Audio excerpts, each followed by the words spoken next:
the 5'6" junior guard out of Haymarket, Virginia. She's usually the dime dropper, leaves the squad in assists and 5th in the NE10 in that category. Been with the squad since her freshman year. A lot of homegrown talent for the Hawks. Fox, top of the key. Gets the kind roll and bucket number 2 for the Owls. So 4 now in this ball game. Perfect 2 for 2 from the floor. As I mentioned, both teams coming in with identical records, especially in the NE10. They're both 2 and 3. Don't want to drop to 2 and 4. Definitely, and I think Katie Williamson has something to say about that with that nice layup in the paint. Nice turnaround. Kiss off the window by the captain, Kate. About Hope Fox is that she does a little bit of everything for this squad.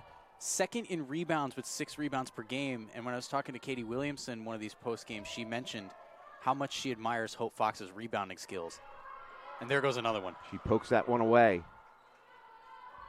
The Owls working it around. Martin for 3. Butter! Jill Martin tickles the twine. The other captain, the 5'4", Helms, who just checked into the game. She has a good handle as well. 15 seconds left on the shot clock as the Owls setting up the offense. Martin wants to get that 3 ball again. It's under 10 seconds left on the shot clock. Bonilla dances her way down the baseline. Good ball movement. They need to take a shot. 3 seconds. Martin takes it strong inside, and Jill Martin taking over here early. Usually it's the other captain. As Renza Milner, the 6-foot junior forward out of Carlsbad, California, checks into the game. She has 2 games scoring in double digits, also 3 games with at least 5 rebounds. What a performance in her last game. 13 points and 4 boards in 18 minutes coming off the bench. So the bench players getting in here early. One of those, Helms, and she gets the layup to go, and the lead. St. A's whipping it around, get an open look in and out, though. They cannot get it going from beyond the arc. They are just 1 for 5 from 3-point range. Steinauer gets the board, double team down low, looking for a place to go. Helms, little pump fake. Takes it inside strong, and the scoop shot is good for Mackenzie Helms. So the bench, she is working on a fantastic game here. Shot clock off. 13 seconds remain here in the first. St. A's go for the last second 3. Stolen. Martin. Steinauer. Gets it to go right before the buzzer. So the Owls go on a little run and take a 7-point pass. Bonilla, 3 seconds left on the shot clock. She's going to have to take that shot over to Steinauer. Can't get it to go, but great offensive board by Ashley Evans, all 6'3" of her. Can't get the putback to fall. But another offensive board for the Owls, and they are hustling out there. Martin. Butter! Jill Martin, take it. St. A's works it around the horn, looking to try to get it down low to Hoyt. They want to get Mulaney Hoyt going. And it gets stripped away. Ends up in the hands of Steinauer, back to the captain and point guard, Jill Martin. That is the second steal of the game for the Owls. Helms takes it right to the rack. A little teardrop, silky smooth finger roll. Shooter on the season. And that is the first miss from the charity stripe for the Hawks. Now they're 5-4-6, and that has kept them in this ball game. 4-point lead for the Owls. They are scoreless over the last 2 minutes of play. Deep 3 by Haynes, and bullseye, Delaney Haynes. That one to go. Nice move inside by Lemansky, the 5'6" junior guard, but can't get it to fall. So 34 seconds remain, 20 seconds left on the shot clock. Just a 11-second difference between the game clock and the shot clock. The Owls scoreless over the last 2 minutes and 51 seconds. Fox takes it herself inside and gets it to go. Much D being played by the Owls as Lemansky kicks it back out. That is not Robles' shot. And a deep desperation 3 almost goes in, but Hope Fox picks up another board. That's rebound number 7. What incredible hustle by Hope Fox on the blocks, getting those rebounds. Katie Williamson back into the game and gets a bucket right on the floor. St. A's trying to go down low. Hoyt banks that one off a window. Nice move by De'Anna Hoyt, the 6'2 junior forward out of Stanford, battling Ashley Evans, the 6'3 senior. 8:36 left here in the third. 31-26 lead for the Owls. And drains it right there. Another bucket for the F-12. Yeah, one of the things I noticed about the Hawks today is I know the Owls are a big team scoring in the paint. And it looks like the Hawks are trying to adapt to play the Owls style of play without letting them play their own game. Yeah, and they've only managed 8 points in the paint, the Hawks have. Helms thought about that three ball. 10 seconds left on the shot clock. Top of the key. Tickles the twine. Floor. Wide open look for St. A's, and they finally bury it. That is just their second three-pointer of the game. That comes by the way of Anna Nelson, the 5'6 sophomore guard. Appeared in 9 games this season. She's coming over from Dartmouth. Nelson, though, she hit 3 for 5 from beyond the arc as Raina Steinhauer adds to that. So the Owls have 10 points off of turnovers, and St. Anselm just 8. So at the 3-minute mark here in the third, there's just a 9-point ball game. St. A's has cut it down, but Helms with a steal. Off the Martin. 3-on-1 fast break. And off the window is Delaney Haynes. Nice. Owls killing a lot of clock on that one and get the offensive board. 15-second difference between the game clock and the shot clock. Let's see if they just hold on to it. 5 seconds left. Deep three. Bullseye! Delaney Haynes nails her second trifecta.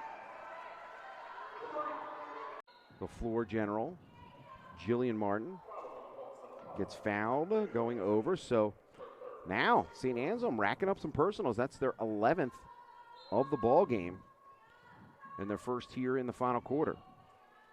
Now it's foul number 3 on Katie Lemansky. Underneath the hoop and the harm for Juliana Bonilla. The 5'9" grab. Jillian Martin with the rock. 5:16 left to play. 12-point lead for the Owls. Can they close it out here? The Owls scoreless over the last minute and 36 seconds, milking some clock here. 10 seconds left on the shot clock. Helms, deep three. Butter! You can't stop her. You can only hope to continue. Julie Martin unafraid to take it amongst the trees. Yeah, Jill Martin taking it in the paint there, trying to get it up, but draws the foul, which is something that has really helped Southern in this second half as they've been getting a lot more calls. Yeah, Martin stuffing the stat sheet, 8 points, team high 6 assists, team high 4 steals, and she's ripped down 2 boards as Helms gets point number 17, and she is on steal by Haynes. 2 minutes left to play. Coach Lynch going to get a 112th career victory here. The biggest thing is the NE10 victory. These squads evenly matched coming in. Helms! Kiss off the glass for point number 19, and she is going to be our player of the game. 8 for 10 shooting for Mackenzie Helms, the 5'8" grad student guard from East Haven, Connecticut, coming over for Quinnipiac. In that Owls debut, she had that double-double. Right now, largest scoring output in the blue and white as Haynes with a silky smooth finger roll. How about that? They couldn't get anything going. 29% from the floor, just 3 for 17 from beyond the arc as the Owls dominant. 20-point victory for the Owls. 62-42, Southern Connecticut State over St. Anselm. And our player of the game, Mackenzie Helms, 25 minutes coming off the bench. He made the most of that. 19 points, 8 for 10 shooting. She had 2 boards and a steal. And she is our player of the game, so make sure you stick around. We're going to have Tim O'Shea down on the floor. So now the Owls are going to enjoy another home game. Now the Southern Connecticut State Owls, not only they improved to 6-6 on the season, 3-3 in the NE10, they're 4-2 here on their home hardwood, and they have another matchup coming up on Saturday. But let's go down to our sideline reporter, Tim O'Shea. Wait, they're not ready yet. Okay, 3, 2, 1, hit, go. Coach, starting off the new year with a dominating win, how does that feel? It feels great. We came back. Defensively, I think we fixed what we need to fix in the second half. We got some big plays, a big game from Mackenzie and some from our older, players. So that's really what we need. We need them to lead us there, and Ken's just that today.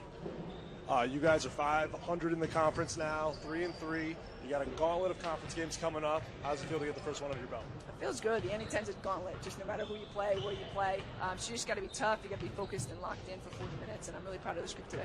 Congratulations on the win, Coach. Good game. Thank you very much. Mackenzie Helms, 19 points, player of the game. How did it feel to be back at home after the long break?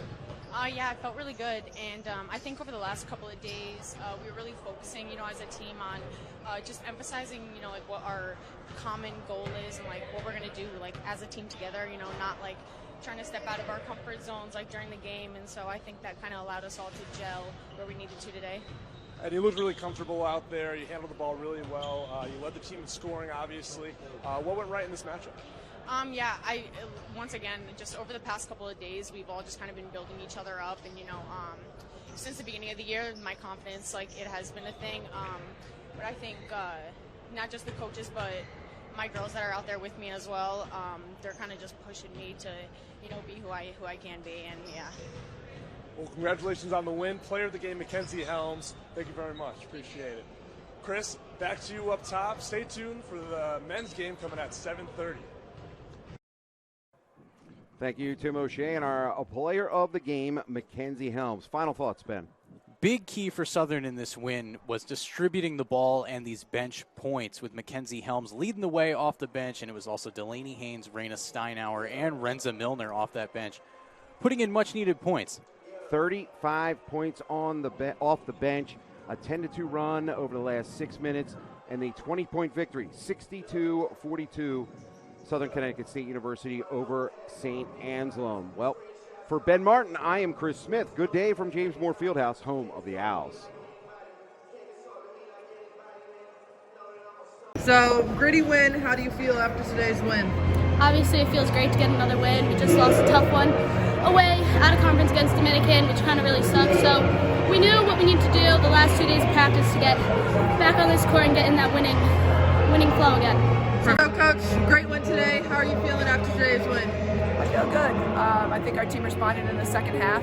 Our seniors, our leaders certainly stepped up and did what they had to do. St. Nate's is a great basketball team, and any win at any 10 is a great win, whether it's home or on the road. This one's behind us. Now we got to focus on what we need to do better for St. Mike's here on Saturday. Perfect.